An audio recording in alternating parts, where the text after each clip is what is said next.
Hi, Jodie Hill here in lockdown 2.0 in my really comfy jumper, getting super warm in my cosy house because it's bloody freezing right now. And we've just had so many updates over the past few days, and they're kind of coming in dribs and drabs actually. So I'm just going to try and pull together the updates that we know about furlough at the moment. So what we do know is that furlough is back. Furlough's back, and it will be continuing till March. We know that it will be at 80% of wages, capped at £2,500 per month per employee. And we know that that will be that percentage until January.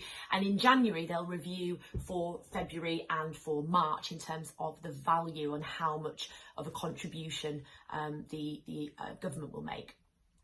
So what does that mean for employers? Well, employers have to contribute, but only national insurance and pensions. You can use flexible furlough. So if you've got staff that actually you could probably just have in a couple of hours a week, then absolutely use the flexible furlough and just make sure you keep a record of all hours and make sure you have a written agreement for anyone who's on furlough. So what does it mean for employees? Well, there's two really important dates. The 30th of October is the date that is important for employers to know about when considering who they can and can't furlough. They have to have been on the payroll at that date. The second date is the 23rd of September.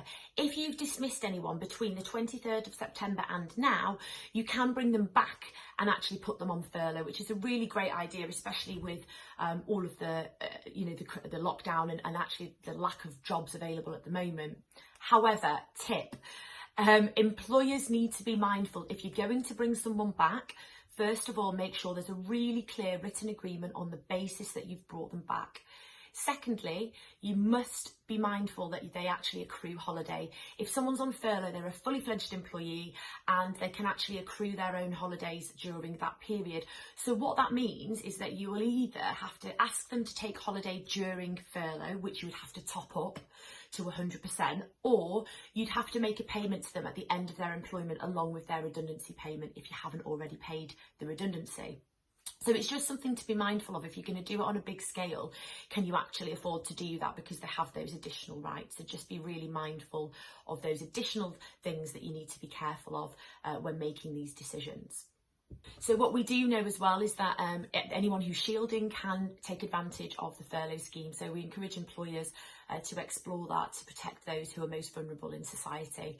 And actually, if you're an individual, it's the same applies. You can just ask your employer to put you on furlough if you're concerned about going into your workplace.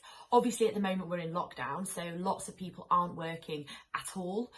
Businesses are closed and lots of people are already on furlough. But as we come out of that, hopefully in a couple of weeks' time, it's just considering whether or not you're going to then use the flexible side of the furlough and who you're going to keep on full furlough.